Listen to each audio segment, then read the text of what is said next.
రాజయ్య గారికి టికెట్ ఇవ్వకపోగా BRS ticket finalise చేసే రోజున ఫామ్ హౌస్ కూడా రానియలేదు. నీ మొక్కలు చూపించొద్దు నాకు అని చెప్పాను. టికెట్ డిక్లేర్ అయిన తర్వాత వేరే వాళ్ళు పట్టుకొని పోయి ఈయన ఉండాలి, ఈయన ఉంటే కడియం శ్రీయర్కి వ్యతిరేకంగా బాగా మాట్లాడతాడు, మనకు ఉపయోగపడతాడని చెప్పి కొంతమంది తీసుకొని పోతే ఈయన కూడా పోయి బతిలాడి ఆ పార్టీలో చేర్చుకున్నావు బాగానే. కానీ నువ్వు రాజయ్య గారి మీద ప్రేమ ఉంటే, రాజయ్య గారికి గతంలో అన్యాయం జరిగింది అని మీరు అనుకుంటే రాజయ్య గారికి బీఆర్ఎస్ టికెట్ ఎందుకు ఇవ్వలేదు? అంటే ఇదంతా మోసపెత్తుగడ. ఆయనకు మనసులో ఒకటి ఉంటుంది, బయటకు ఒకటి మాట్లాడుతూ అంటాడు. అది నేను స్వయంగా అనేక సందర్భాల్లో చూశాను.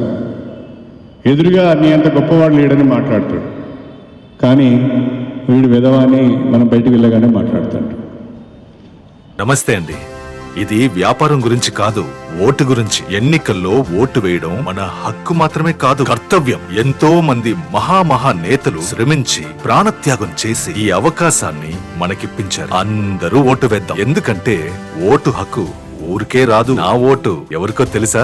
అది సీక్రెట్ అండి. తెలంగాణను అన్ని రకాలుగా ఆగం చేసి వరంగల్ను ప్రత్యేకంగా ముక్కచెక్కలు చేసి ఇవాళ ఏదో సానుభూతి ప్రకటించడానికి వచ్చాడు. వరంగల్ పట్టణాన్ని ఏం అభివృద్ధి చేశారు మీరు? ఎన్నిసార్లు ముత్తుకున్నా నేను కనీసం మాస్టర్ ప్లాన్ అప్రూవ్ చేయండి అని చెప్పి 10 సార్లు పోయి బతిలాడినాం. ఎందుకంటే ఒక సిటీకి మాస్టర్ ప్లాన్ అనేది లేకుండా అభివృద్ధి అనేది కష్టం. ప్లాన్డ్ అభివృద్ధి ఉండదు. ఇప్పుడు ముబ్బడిగా అనేక రకాలైన డెవలప్మెంట్స్ వస్తుంటాయి. కాబట్టి మాస్టర్ ప్లాన్ అప్రూవ్ చేయమని అడిగినాం. 3 ఏళ్ళు దగ్గర పెట్టుకున్నాడు, ఈరోజు వరకు కూడా మాస్టర్ ప్లాన్ అప్రూవ్ కాలేదు. అంటే వరంగల్ పైన ఆయనకున్న ప్రేమ ఏంటి? ఒక ఓఆర్ఆర్ లేదు, మొత్తుకొని సచ్చినాం. ఒక అండర్ గ్రౌండ్ డ్రైనేజ్కి ప్రతిపాదన లేవు, మొత్తుకొని సచ్చినాం. ఏనాడు పట్టించుకో. ఎందుకో కానీ వరంగల్ పైన ఆయనకు ఒక రకమైన కోపం. ఎందుకో కానీ వరంగల్ అంటే ఆయనకు ఒక రకమైన వ్యతిరేకత. ఎందుకంటే వరంగల్ గడ్డ మీద ప్రశ్నించే వాళ్ళు ఎక్కువ ఉంటారు అనేది ఆయన అభిప్రాయం. వరంగల్ గడ్డ మీద పోరాటాలు చేసే వాళ్ళు ఎక్కువ ఉంటారు, ప్రశ్నించే వాళ్ళు ఎక్కువ ఉంటారు, ఉద్యమాలు చేసే వాళ్ళు ఎక్కువ ఉంటారు అనేది ఆయన భయం. అందుకనే వీళ్ళ నోట్లు మూయాలి అంటే ముక్కలు చేయాలి అని మన జిల్లాను ఆగం చేసిన వ్యక్తి ఆయన. మన జిల్లా మీద ఏనాడు ఆయనకు ప్రేమ లేదు.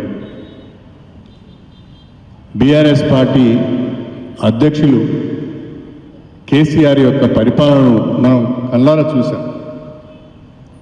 మంత్రికి గౌరవం లేదు, ఒక ఎంపీకి గౌరవం లేదు, ఒక ఎమ్మెల్యే గౌరవం లేదు, ఒక కార్యకర్త గౌరవం లేదు, ఒక ఉద్యమకారుని గౌరవం లేదు.